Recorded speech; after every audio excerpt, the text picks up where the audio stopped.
किसानी और खेती से तो नेताओं को कमीशन नहीं मिलने वाला है।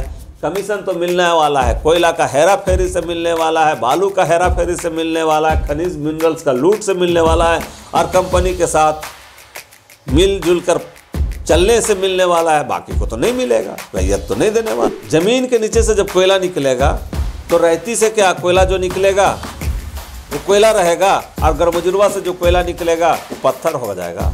ये जब अगर सरकार पेमेंट नहीं कर रही है, रेट नहीं पता है, तो फिर सत्यापन करा के उसको पेमेंट करने का ये क्यों दिखाया जा रहा है कि हम पेमेंट करेंगे? एनटीपीसी और अंचल प्रशासन मिलकर फर्जी रैयत बना के लोगों को हाई कोर्ट में एफिडेविट दिया है एनटीपीसी ने कि हम 12 से 15 लाख रुपया प्रति एकड़ भुगतान किए हैं। जो गरमजुरवा ज़मीन के रैयत थे, जिनके पास पर्चा था, जिनके पास ज़मीन का मालिकाना हक था, उसको 3 लाख रुपया दिया। तो भैया अगर 15 लाख रुपया आपने भुगतान किया, कोर्ट में आप बता रहे हो, तो ये 3 लाख इसको दिया तो 12 लाख रुपया गया का। जो सरकार से मैं बात करना चाहता हूँ, ये सरकार जनहित का सरकार नहीं है, ये सरकार कंपनी हित की है। इसलिए जनहित का कानून नहीं बनाता है, कंपनी हित, कंपनी कॉरपोरेट को जितना से जितना लाभ हो उसके लिए कानून बनाता है, और अपना आँख इंद्रिय जो है से पूरा बंद कर लेता है। लूट में शामिल होके पूरा देश को लुटवा रहा है और जनता को मरवा रहा है। इलेक्शन महंगा हो गया, इनको वोट का समय आता है तो नोट याद आने लगता है।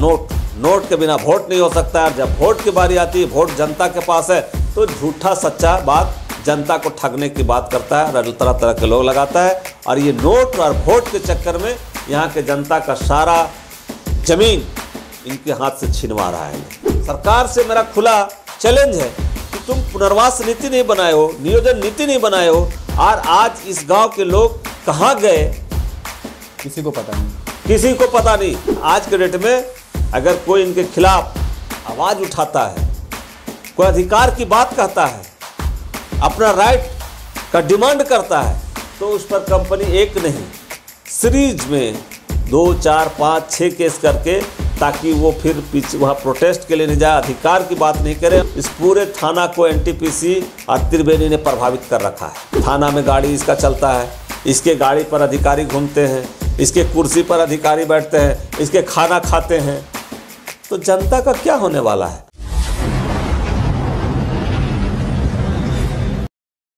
गरमजुरवा जमीन को लेकर यहाँ पे लोगों को जो समस्या है, गरमजुरवा जमीन को लेकर लोग नहीं जानते हैं। हम तो थोड़ा पढ़ते हैं, आप भी कभी कभी हमें समझाते हैं कि ऐसा ऐसा है, तो हम समझना ये चाहते हैं कि गरमजुरवा जमीन का अभी अगर तत्काल का जो बात करें, जैसे हम बात कर रहे हैं कि हमने 4 से 4 ग्राम सभा हमने कवर किया अभी केरेडाडी का, वहाँ पे सीआई साहब का कहना था कि आपके पास जो भी पेपर है, अगर पेपर नहीं है गरमजुरवा जमीन का, तो आप सिर्फ हमें लिखित में दे दीजिए कि इसमें हम जो आबाद कर रहे थे, उसके बाद वो पेपर आपका जिला में जाएगा, उसके बाद वहाँ से डीसी एक फैसला करेगा कि सत्यापन करेगा, उसके बाद अंचल अधिकारियों को भेजेगा, उसके बाद आपका पेमेंट हो जाएगा। ये कहना है एनटीपीसी के अधिकारियों का और सीआई साहब का, केरेडाडी का। देखिए, इसमें क्या है कि भारत में एडवर्स पोजीशन एक्ट चलता है सिविल और लैंड के मामले में। स्पष्ट इसका है कि आप अगर 30 साल से शांतिपूर्वक आप किसी ज़मीन पर जोत दखल कर रहे हैं, तो ज़मीन आपके पोजीशन में है, तो ज़मीन आपकी है, सरकारी ज़मीन के सवाल पर। और प्राइवेट लैंड जो आम गरमजुरवा है, आम गरमजुरवा के सवाल पर, ये खास गरमजुरवा के सवाल पर है कि अगर आप 12 साल से जोत आबाद कर रहे हैं किसी तरह का, 12 साल में जब एडवर्स हो रहा है, तो यहाँ तो पीढ़ी दर पीढ़ी का मामला है, यहाँ पीढ़ी दर पीढ़ी का मामला है, 100 बरस का मामला है, और 100 बरस से लोग गरमजुरवा जमीन को अपना जोत आबाद कर रहे हैं। सरकार ने जब कंपनी आई रसीद निर्गत करना 2012 में, 14-13 हम समझते हैं कि 13 या 14 या 12 तक लोगों के पास रसीद है। जब 12-13 के लोगों के पास रसीद है, उसके पास रामगढ़ राज का पर्चा है, अंचल का सेटलमेंट का है, विनोबा जी का भूदान जग आंदोलन से मिला हुआ पर्चा है। अब सरकार कहती कि नहीं, ये आप तुम गरमजुरवा वाले हो। मेरा इस पर कहना है कि ज़मीन के नीचे से कोयला निकालना है। ज़मीन के नीचे से जब कोयला निकलेगा तो रैयती से क्या, कोयला जो निकलेगा वो कोयला रहेगा, और गरमजुरवा से जो कोयला निकलेगा वो पत्थर हो जाएगा। ऐसा तो नहीं है, निकलेगा तो दोनों से कोयला। और जब 1 प्रति एकड़ के हिसाब से जो तुम कोयला निकालते हो वो गर्मजरुआ से भी सेम निकाल रहे हो, रैती से सेम निकाल रहे हो। तो जो रैती के हिसाब में है वो अगर आप कंपनी लेते हो तो रैती के हिसाब से गर्मजरुआ ज़मीन को रैयत को चिन्हित करके लैंड पोजीशन सर्टिफिकेट दे करके, चूँकि उसको आधार से जो आधार है, रसीद है, उसके पास पट्टा है, पर्चा है, उसके आधार पर मानकर लोगों को भुगतान करना चाहिए। लेकिन दुर्भाग्य है, इस पर मैं कहना चाहूँगा, इस क्षेत्र इसके लिए दोषी है, ज़मीन लुटवा रहे हैं, लोगों का संसाधन लुटवा रहे हैं। इसके लिए इस क्षेत्र के एमएलए, एमपी और जो भी जनप्रतिनिधि हैं इनको जवाबदेह होना चाहिए था। लेकिन ये क्या कर गए, ये आज के डेट में कंपनी से गठबंधन कर रहे हैं और कंपनी से प्रभावित हो रहे हैं और कंपनी को लाभ दिला रहे हैं, जनता को दरकिनार कर रहे हैं। जो गर्मजरुआ ज़मीन की जो बात है, जहाँ तक हमने आर्टिकल देखे हैं और हमने पढ़े हैं कि जब रघुवर दास की सरकार थी तो एक लैंड बैंक बना दिया गया था। उस लैंड बैंक में जितने भी गर्मजरुआ, आम, खास और जो भी ज़मीनें थी वो पूरा एक लैंड बैंक में डाल दिया गया और तब से उस गर्मजरुआ ज़मीन का पेमेंट बंद है। अगर हम सही होंगे तो आप हमें सही कीजिएगा कि तब से गर्मजरुआ ज़मीन का पेमेंट बंद है। और अभी पकरी बरवाडी कोल खनन परियोजना में जितने भी गांव विस्थापित हुए हैं वहां पे बहुत पहले गर्मजरुआ ज़मीन की पेमेंट हुई थी, अभी गर्मजरुआ ज़मीन के पेमेंट होल्ड में है। तो जो कंपनी वहां पे दावा कर रही थी कि आप सत्यापन कीजिए, उसके बाद रेट भी नहीं बताया जा रहा था, किसानों को रेट भी नहीं बताया जा रहा था कि हम क्या रेट में हम आपको पेमेंट करेंगे। तो ये जब अगर सरकार पेमेंट नहीं कर रही है, रेट नहीं पता है, तो फिर सत्यापन करा के उसको पेमेंट करने का ये क्यों दिखाया जा रहा है कि हम पेमेंट करेंगे। अब इसी पर मैं बताता हूँ आपको, पीछे 2015-16 में ले जाता हूँ। इस क्षेत्र में जब एनटीपीसी आई थी और एनटीपीसी को लोग, जनता ज़मीन नहीं दे रहा था, रैयती ज़मीन नहीं दे रहा था और ज़बरदस्त यहाँ प्रोटेस्ट था कंपनी के खिलाफ, कंपनी की नीति के खिलाफ, लैंड एक्विजिशन के अगेंस्ट में ज़बरदस्त प्रोटेस्ट था। और 2005 से लेकर के 2016 तक एनटीपीसी माइनिंग नहीं कर सका था। तो उस समय इस क्षेत्र में गैरमजरूआ ज़मीन के सवाल पर इसी एनटीपीसी ने लोगों को फर्जी रैयत बना के, एनटीपीसी और अंचल प्रशासन मिलकर फर्जी रैयत बना के लोगों को हाई कोर्ट में एफिडेविट दिया है एनटीपीसी ने कि हम 12 से 15 लाख रुपया प्रति एकड़ भुगतान किए हैं। और मेरे पास प्रमाण है, इस क्षेत्र में आप कहीं भी आपको पता चल जाएगा कि 12-15 लाख रुपया तो ये कह रहे हैं कि हम भुगतान किए, लेकिन यहाँ के जो गर्मजरुआ ज़मीन के रैयत थे, जिनके पास पर्चा था, जिनके पास ज़मीन का मालिकाना हक था, उसको 3 लाख रुपया दिया। तो भैया अगर 15 लाख रुपया आपने भुगतान किया, कोर्ट में आप बता रहे हो, तो ये 3 लाख इसको दिया तो 12 लाख रुपया गया कहाँ। और इसी तरह से जब ये भारी गड़बड़ी हुई तो तत्कालीन डीसी मुकेश कुमार जी थे, इन्होंने सरकार को रिपोर्ट किया और मैं धन्यवाद देता हूँ राजस्व सेक्रेटरी तत्कालीन माननीय कमल किशोर सोन साहब को। उसने एक एसआईटी बनाया, एसआईटी बना, देवाशीष गुप्ता उस एसआईटी के चेयरमैन थे, रिटायर्ड आईएएस थे, चेयरमैन थे। और जब इन्होंने एसआईटी जांच किया इस क्षेत्र में तो 3000 करोड़ रुपया का भूमि मुआवजा घोटाला था और इसी टाइप का लैंड का घोटाला किया इन लोगों ने मिलकर। और उसके बाद एसआईटी को, ये रघुवर दास की सरकार हो चाहे हेमंत सोरेन की सरकार हो, इस पर किसी तरह का पहल नहीं किया।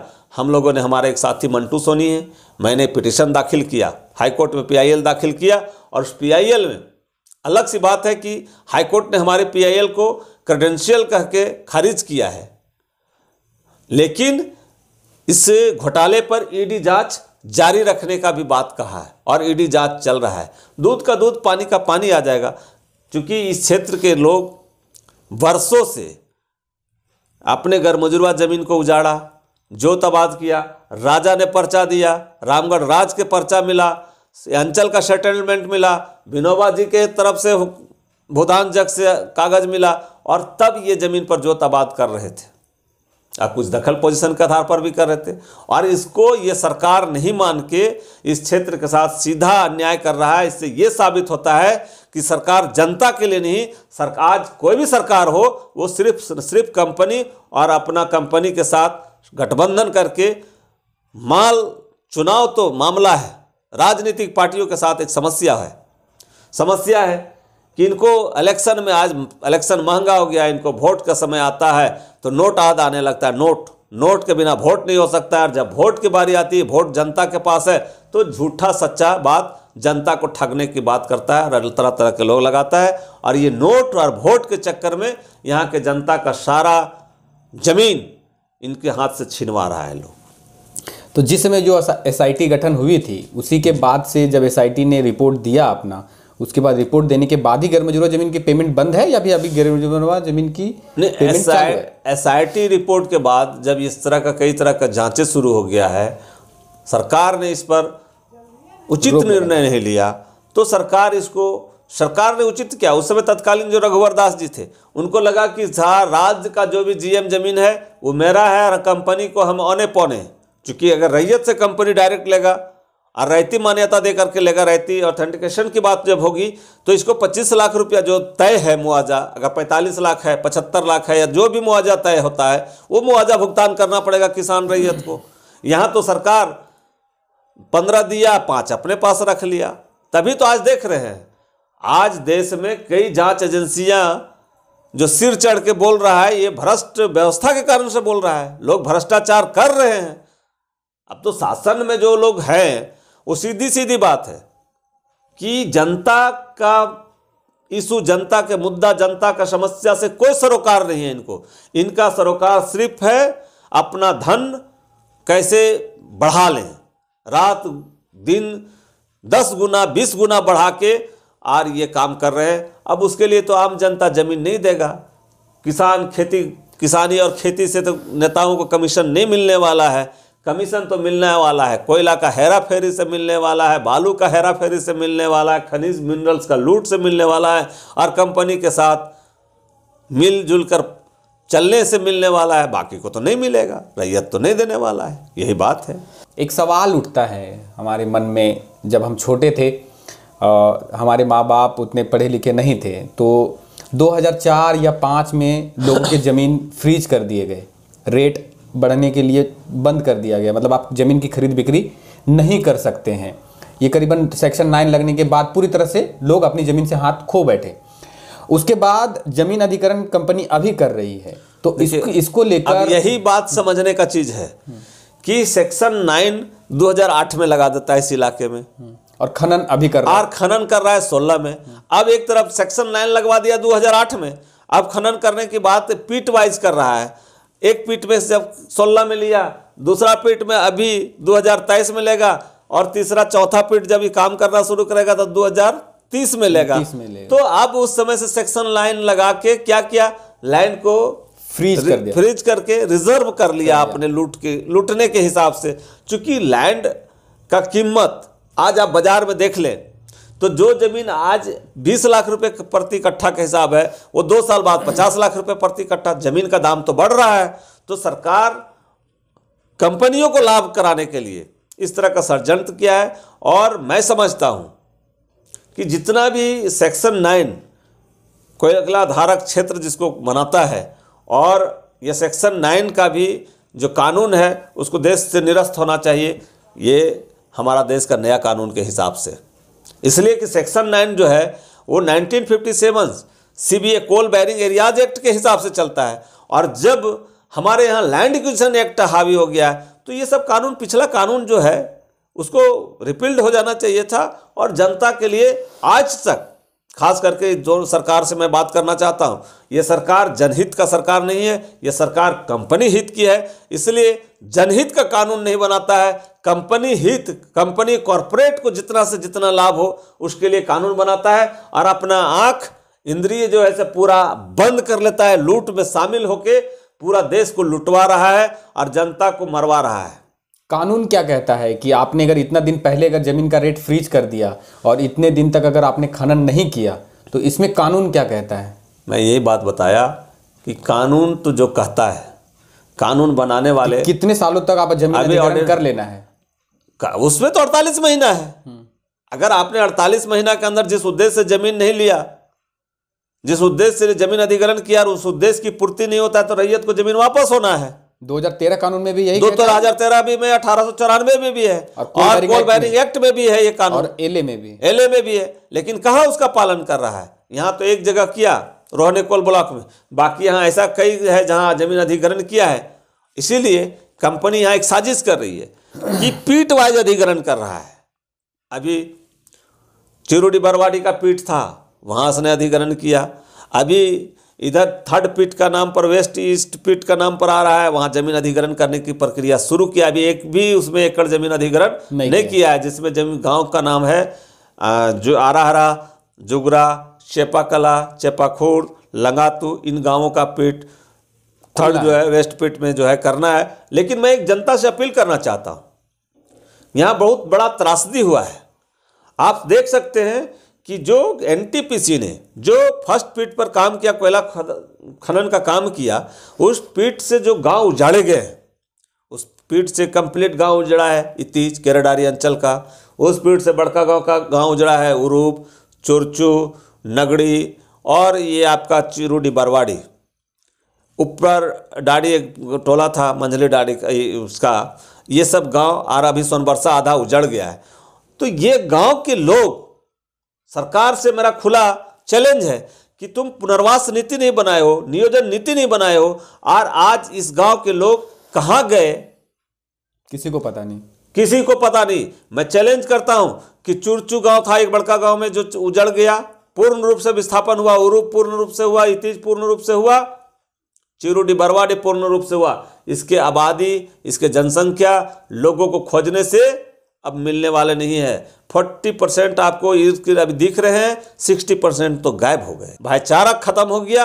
अब कहाँ, और अभी ये कह रहे हैं ये तो 8-10 गाँव हुआ, अभी केरेडारी का पश्चिमी पार्ट है, इधर का है, और कितना इसके पहले जो ऑफेंस क्राइम किया, गोली चलाया, ये सब किया, वो सब तो अलग बात है। और आज के डेट में अगर कोई इनके खिलाफ आवाज़ उठाता है, कोई अधिकार की बात कहता है, अपना राइट का डिमांड करता है, तो उस पर कंपनी एक नहीं सीरीज में 2, 4, 5, 6 केस करके, ताकि वो फिर पीछे वहाँ प्रोटेस्ट के लिए नहीं जाए, अधिकार की बात नहीं करे। और इसका सबसे बड़ा चीज़ है, आपके चैनल से जो मैं मुख्य बात बोलना चाहता हूँ, हजारीबाग ज़िला में खासकर बड़का गांव और डाड़ी कला जो थाना है, केरेडारी थाना है, इस पूरे थाना को एनटीपीसी और त्रिवेणी ने प्रभावित कर रखा है। थाना में गाड़ी इसका चलता है, इसके गाड़ी पर अधिकारी घूमते हैं, इसके कुर्सी पर अधिकारी बैठते हैं, इसके खाना खाते हैं। तो जनता का क्या होने वाला है? सीईओ का यही दशा है, सीईओ की इनके गाड़ी मिल गया है, कर्मचारी को मिल गया है, सारा सुख सुविधा कंपनी मिल गया है, और कंपनी यही शर्त पर इनको सुख सुविधा उपलब्ध कराया कि मेरे लिए सारा काम निजायज गलत सही सब काम करो और इस क्षेत्र को हम दमन करें, मिटा दें, बाकी हमारा कंपनी चलता रहे।